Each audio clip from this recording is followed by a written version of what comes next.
Hi everyone, I'm Chris and welcome to Board on the Floor.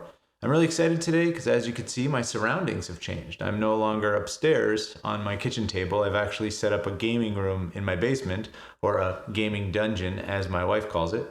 But I have my shelf set up back there with all of my collection. I got a nice table with a beautiful piece of felt on it. So any gameplay video, review, or what's in the box is going to take place down here. Every once in a while, you'll probably still see me on the floor upstairs, but that'll most likely be for an intro or something like that. Today, I wanted to take a look at Destinies. This was a Kickstarter game and it has made its way to retail, so this is a retail copy. Destinies is a competitive RPG. It's a 1 to 3 player game and it's actually an app-driven game. So you have to download the app and have it on a device that has a camera, so an iPhone, a tablet. Once you've downloaded the game, you don't actually have to be connected to the internet. Now let's take a look through the rulebook. It's a pretty light rulebook, it's only 15 pages. It gives you a basic introduction to all of the different gameplay mechanics, different terminologies, and how the game will work. But the majority of what you're going to do is going to be controlled by the app itself. So let's take a look at what's actually inside the box. Start off, we have this plastic tray cover. It's molded to fit perfectly on top of the insert, so it'll hold every single thing in place. If you decide to keep the box standing on its side or upside down for whatever reason, nothing will fall out of place. So the bottom half of the box is mostly minis and at the top will be all of our components. And as you can see, the minis are what I like to refer to as mini minis. They're quite tiny. Because you're going to be playing on these map tiles, it makes sense that this is the size of the miniatures you'll be using. It's very similar to if you happen to have the Kickstarter edition of 7th Continent. It also comes with minis this size and it also has map tiles. So it makes sense for this type of game. I recently did an What's in the Box of Tainted Grail, and that also is a game that uses the map tiles, but the miniatures in that game are 28 millimeters, so they're quite large. So when they are on the map tiles, along with the menhir statues, it takes up a lot of space. So it probably makes a lot of sense to keep them at this size. In the middle here, you'll see this is the Abaddon statue. Does he control your destiny? Perhaps. There's a couple other minis that represent, I guess, characters you may interact with throughout the game. There's this, it's like a swarm of rats. I don't know if it's a rat king or just a swarm of rats, but either way, it's kind of disgusting. There's a werewolf here.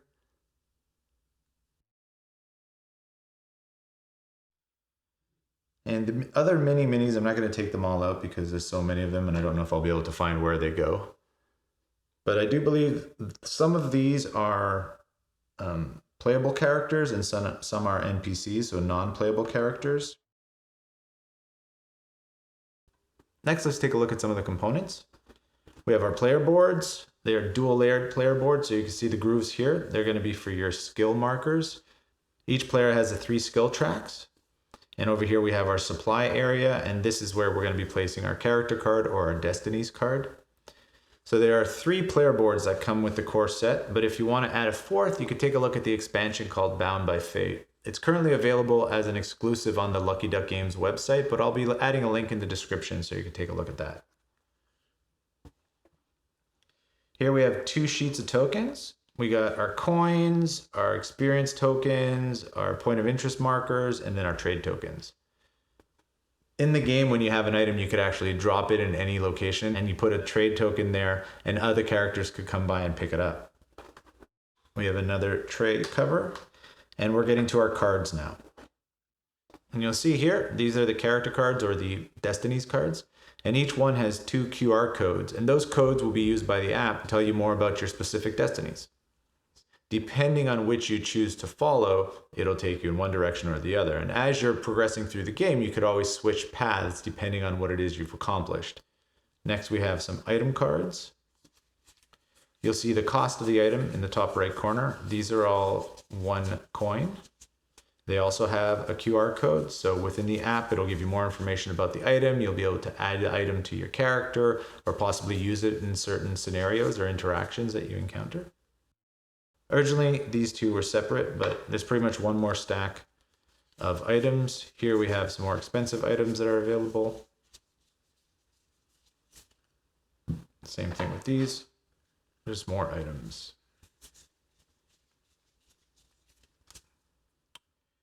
And here are the wooden tokens. These are your skill markers for your player boards.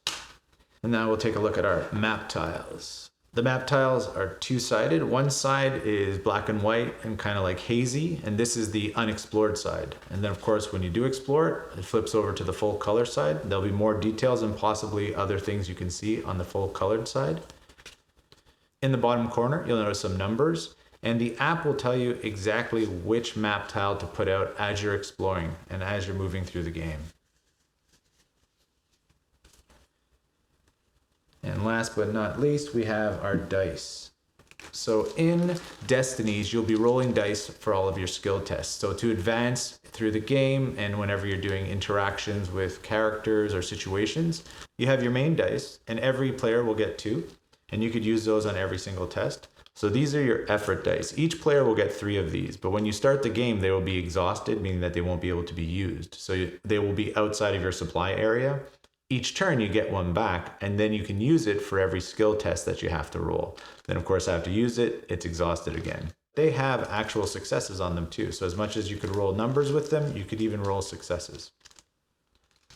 Now that almost everything's out of the box, we could actually take a look at the insert. And you'll notice that there's some pressed insignias in the plastic here indicating what components go where when you put everything back in the box. So after you've punched the tokens, it tells you exactly where they should go.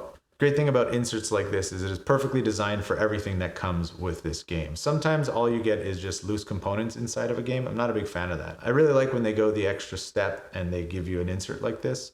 Now, of course, if you have all the expansions and you're the type of person who likes to put all the expansions into one box, this isn't going to do it for you. But for me, I like opening a game and seeing something like this. I feel like it really means that they put a lot of effort into how this box was going to look. I have another game called Cthulhu Death May Die, and when I opened that game, I was really impressed with the layout of all the components. I felt like everything fit in perfectly. Same thing with this game.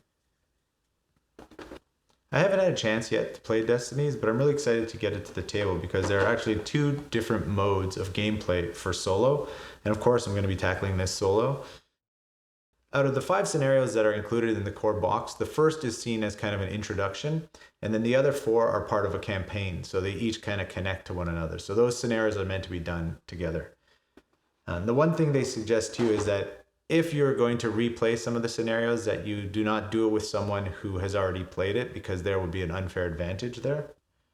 And so the 2 solo modes, there's the Explorer and the Challenger. The Explorer mode is kind of like an open world free-for-all, and so it's a way for you to get a good understanding of the game and explore as much as you like with no real limitations. And then there's the Challenger mode, and the Challenger mode is the one that has a timer to it, and according to the rule book is one that you should get used to losing because it is very hard. I'm going to go through both and see how I like the gameplay, and if I'm interested in inviting some people over to then go through the campaign, I will, or possibly I will attack it as well as a solo campaign. I think there's a lot of options, and because it is an app-based game, at any point they could start adding new scenarios to the app. I've seen it with Journeys in Middle-earth, the Lord of the Rings game, where there's just some in-app purchases and you can get new scenarios. So there you have it. What's in the box of Destinies? Like I mentioned before, I will place a link in the description for the Lucky Duck Games website, so you can take a look at all the available expansions and some of the other things they have offered for the game. Thanks for hanging out, and I'll see you again next time. Take care.